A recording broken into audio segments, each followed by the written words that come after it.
یہ محمد کبھی کہتا ہے آسمان سے بات ہوتی ہے، کبھی ستاروں کی قسم کھاتا ہے،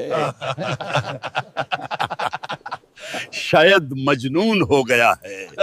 سوچو اگر سچ اتنا طاقتور ہو کہ پتھر دل بھی پگھل جائے، سوچو جب پوری مکہ ایک ہی پل میں خاموش ہو جائے اور جو سجدہ کبھی نہ کرتے تھے وہ بھی بے اختیار جھک جائے۔ یہ کوئی کہانی نہیں، یہ تاریخ کا وہ لمحہ ہے جب سورہ النجم نازل ہوئی اور مکہ تھم گیا۔ جب پوری مکہ ایک ہی پل میں خاموش ہو گئی اور جو سجدہ کبھی نہ کرتے تھے وہ بھی بے اختیار جھک گئے۔ یا حبل یا منات اللات العزى۔ یہ نبوت کا 5واں سال تھا۔ مکہ ظلم اور غرور کا مرکز بن چکی تھی۔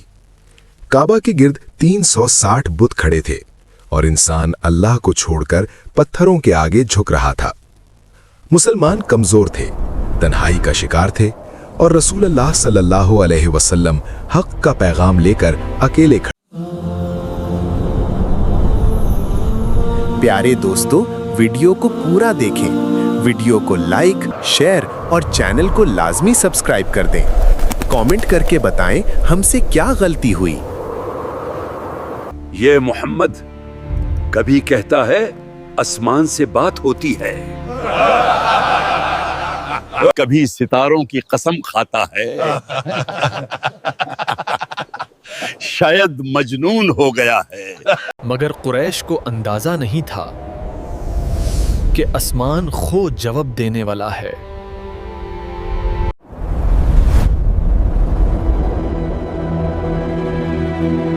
پھر وہیں اتری سورہ نجم۔ قسم ہے ستارے کی جب وہ گرتا ہے۔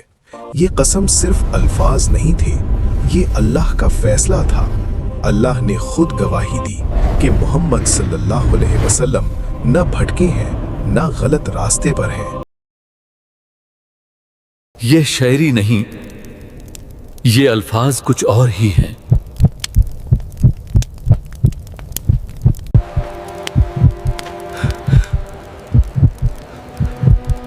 یہ اللہ کا کلام ہے۔ اسی سورہ میں پہلی مرتبہ اس سفر کا اشارہ دیا گیا جو زمین سے اوپر کا تھا، سدرۃ المنتہا، جہاں فرشتوں کے قدم بھی رک جاتے ہیں۔ رسول اللہ صلی اللہ علیہ وسلم نے جبریل علیہ السلام کو ان کی اصل شان میں دیکھا، نہ آنکھ بھٹکی نہ دل چھوٹا۔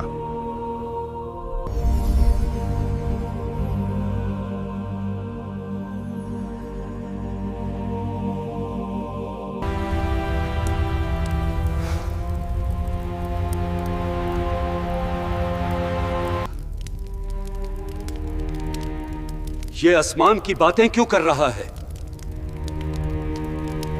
کیونکہ یہ پیغام زمین کا نہیں، عرش کا ہے۔ لات، عزا، منات، جنہیں تم خدا کہتے رہے، آج قرآن نے پوچھ لیا۔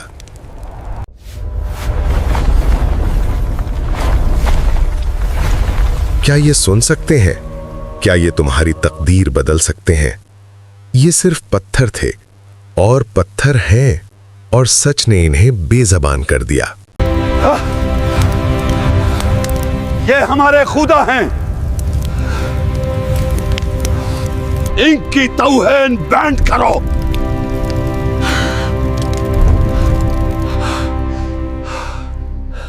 سورہ نجم نے صرف بت نہیں توڑے، انسان کا تکبر بھی توڑ دیا۔ ہر شخص اپنے اعمال کا ذمہ دار ہے، کوئی کسی کا بوجھ نہیں اٹھائے گا۔ انسان کو وہی ملتا ہے جس کی وہ کوشش کرتا ہے۔ اللہ ہی ہنساتا ہے، اللہ ہی رلاتا ہے، زندگی بھی اس کی، موت بھی اس کی۔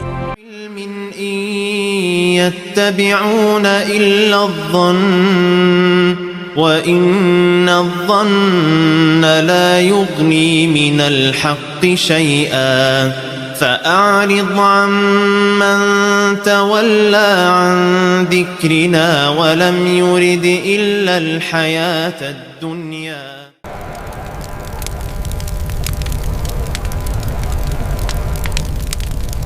پھر وہ لمحہ آیا، کعبہ کا صحن، قریش کے سردار اور رسول اللہ صلی اللہ علیہ وسلم کی آواز، بس اللہ کے آگے سجدہ کرو۔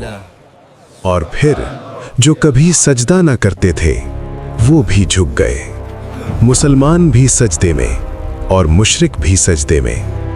مکہ ایک پل کے لیے اپنے رب کے آگے جھک گیا۔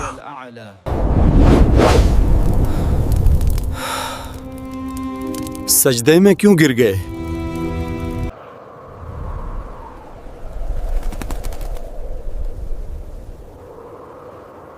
سورہ نجم نے ثابت کر دیا، یہ قرآن انسان کا خیال نہیں، یہ رب العالمین کا کلام ہے۔ آج بھی جب یہ سورہ پڑھی جاتی ہے دل لرز اٹھتے ہیں۔ وہی راستہ دکھاتا ہے اور وہی ہے جس کی طرف سب کو لوٹ کر جانا ہے۔